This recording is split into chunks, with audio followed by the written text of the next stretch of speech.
Hi, buddy. How are you? Really good to see you. Thank you.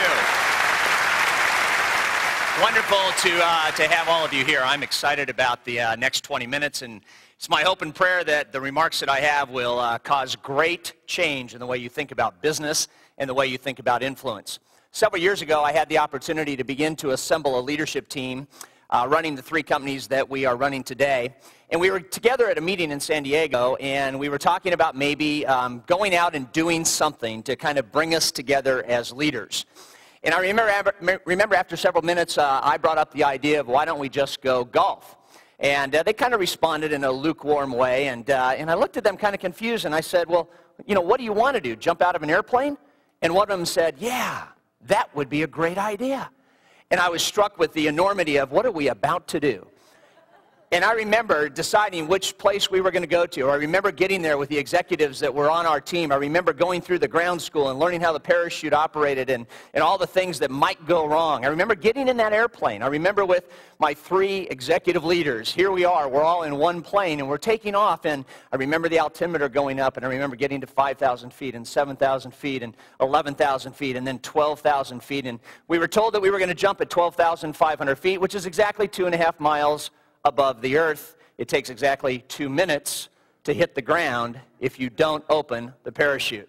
I remember getting right to the edge of the airplane and looking out and hearing the wind and seeing what was about to happen. And I remember the guy saying, 5, 4, 3, 2, 1, go, and out. And falling, I was. Falling, the rest of us were. And I remember the one thing I had learned when we were on the ground. At 5,500 feet, you better pull the ripcord. Took a minute to get to 5,500 feet, maybe 40 seconds, and I remember that ripcord being pulled, and I remember just the feeling and the quietness and the solitude as we soared down to the ground.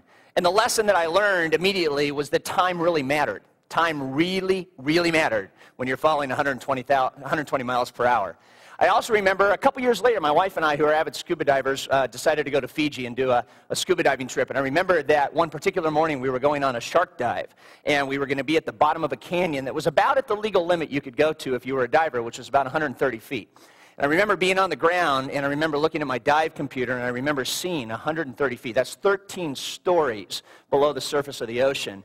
And I felt my heart start to beat hard, which is what you do not want to do when you're breathing air under the water. And I calmed myself, and I realized, you know, I'm 13 stories away from air if I have any problems. And because you can only ascend at 15 feet per every 5 minutes, you better plan things the right way.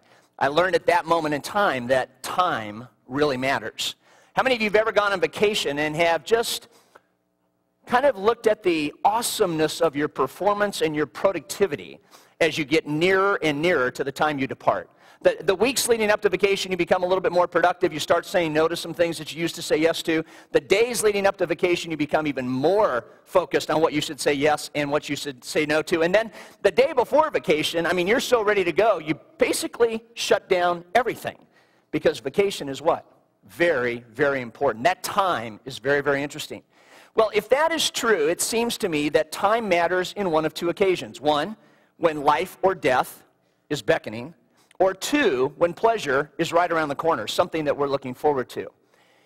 If a well-managed business provides time, and time provides life, why is it then that the worldwide workplace is unhappy?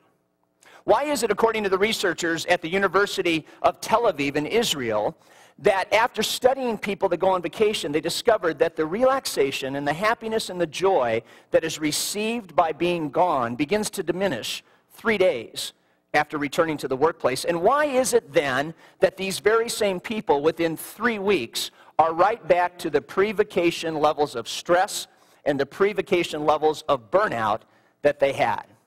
And I don't know what you think about that as leaders. I don't know what you think about that as followers. But let me tell you something. I think the problem is business has it all wrong. I think the real issue here is there is a major difference between a workplace that is busy and a workplace that is productive. When I begin to look at unleashing the power in people, I begin to think about the idea that, you know what, for most of us and for most of the people that we employ, we're all just a little messed up. And if we're a little messed up on the job, we end up being